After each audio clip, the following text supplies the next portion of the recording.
Well, we talked about it. I published it 20 years ago. And when the 20th anniversary was coming up, my publishers asked me if I wanted to do like an anniversary edition, and I said yes. I think that would be great. But I didn't want to just like slap a sticker on with like a couple of like, reader guides in the back and call it something new when it really wasn't. So what I did was I took the opportunity and I got inspired to write another letter.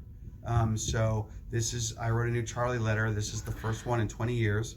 And so those of you who know my book, you know that it ends or has ended for 2 decades. And I will believe the same about you. Love always, Charlie. And now for the next generation or the next crop of 14-year-olds, they will turn the page and it will say afterward. And here it is, and I will share it with you.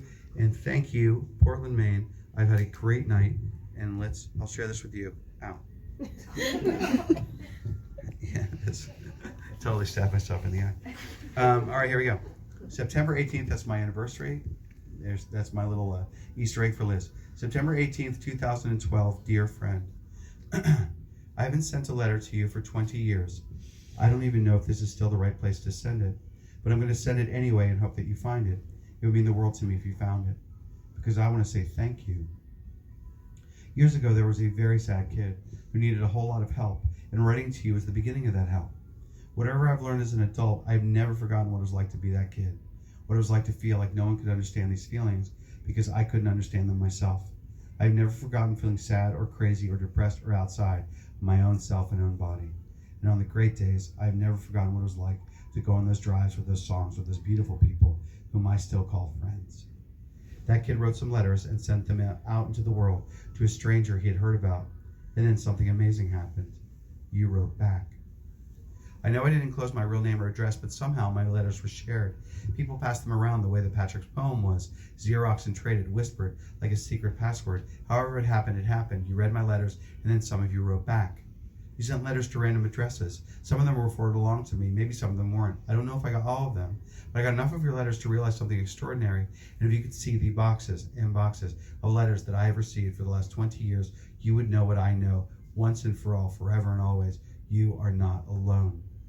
Understand, friend, there are millions of us, millions of people who struggle with and overcome all sorts of problems. You would be shocked to know how many people understand exactly what you are going through. That doesn't mean that what you're going through is somehow less meaningful, special, unique. On the contrary, it means that what you're going through is more. It is important. It deserves to be seen, spoken of, and understood. It is 20 years now. 20 years of receiving your letters, and I can't tell you how many times they've saved me that day, or made me cry or laugh or believe or hope that there is a light at the end of the tunnel.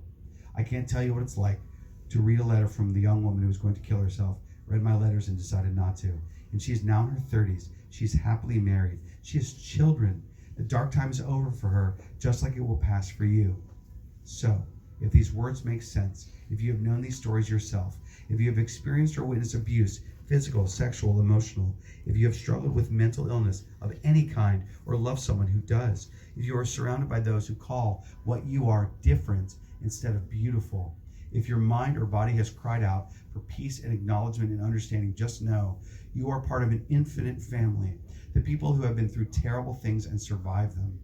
If you're reading these words, you won today. You are here. You are alive. You have options. You can wait out a bad situation.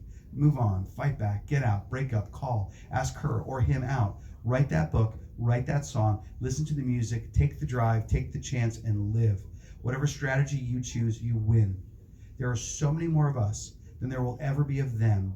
And we can find each other, and we can help each other, and we can talk to each other, and we can build great lives. Happiness is not this thing for other people. It is for you.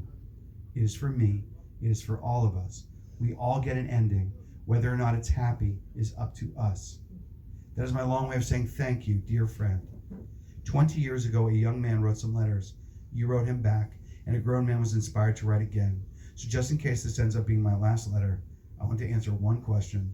The question I have been asked the most since your letters found their way to me. Whatever happened to Charlie? And I can tell you what happened to Charlie in 3 words. He made it, and so will you. Love always, Charlie.